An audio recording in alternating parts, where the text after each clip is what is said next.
Go ahead. No, you finish your sentence. Yeah. You said several times that everything we do is supposed to fit into the overall political objective. Now, in Kosovo, in Afghanistan, in the Gulf War, the objective was clear. There are at least 6 distinct explanations or goals or objectives that have been advanced by the administration for this conflict. What does that do to your planning, or which one do you pick as the objective? Although I would argue that the objective was clear in Desert Storm, having worked as a battle staff director and the director of operations at the Ops Center in Vicenza, I would contend that the objectives were not clear in Allied force. I think the senior leadership have defined clear political objectives, and the senior military leadership in theater have derived from that a series of military objectives and tasks. What do you take as the objective? I'm not in the details of the planning effort, so I do not know how they have prioritized those objectives. If I could just go for a couple of seconds here, I want to clean up a couple of charts, and then you can have a free-for-all. Slide, please. I just want to throw out, touched on some of these before, some really myths about collateral damage. I mean, first of all, it cannot be avoided. When you employ military force, collateral damage is going to incur, unintended damage is going to incur, and unfortunately, and as tragic as it might be, civilians who have no business in the operation and who are not targets will be killed in the operation. We also must assume that we can't assume that intelligence is perfect. We clearly understand that it's not, and there will be some degrees or lack of complete information on targets that is going to cause us to do things that we would have done differently had we known more information. Weapons don't always work. I'd like to give you a perfect answer on a mathematical percentage, but that simply isn't possible. I mean, we do have some historical data on weapons effectiveness and accuracy and reliability, but I think that we just have to understand that these are mechanical devices. Mechanical devices will fail on occasion.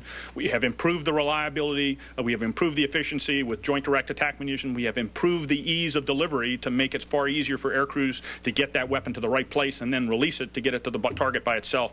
But still, weapons will in fact malfunction to some degree. Not all damage and not all collateral damage is caused by friendly fire.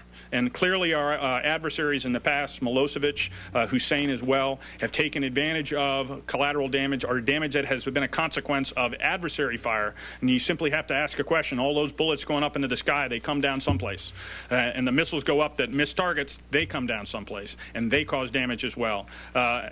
So we just have to, we have to be cautious about assuming that if something happened, it necessarily was a consequence of direct coalition activity. There is a great myth about high altitude and accuracy. The argument that I have to be low altitude to hit a target is false. It is patently false. Joint direct attack munition actually is far more accurate at high altitude than it is at low altitude because it has more time to get to the target. Laser-guided munitions, depending upon the weather, if I have cloud decks, then laser-guided munitions can create some problems. But altitude, when you see air crews up at 15 or 20,000 feet, in most instances, or even higher, that is not affecting, in the vast majority of cases, their ability to do create the desired effect on a desired target.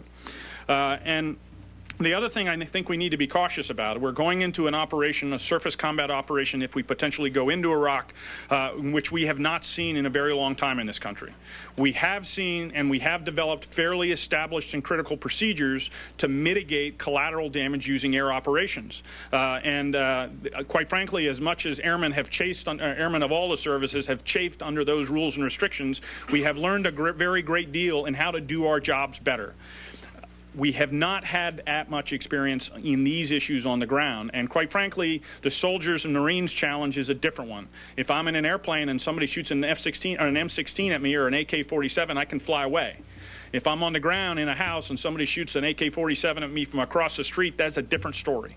And so our soldiers and Marines will have a much more difficult challenge ahead of them. I'm confident that the commanders are doing the right thing. They've helped and prepped their folks to do the right thing.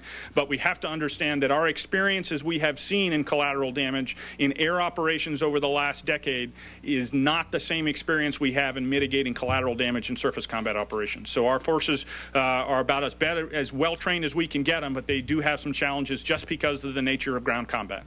And one last slide. point on the good news. I think in collateral damage mitigation, we probably know more about Iraq than we know about America in many respects in terms of from a targeting point of view, understanding the different aspects of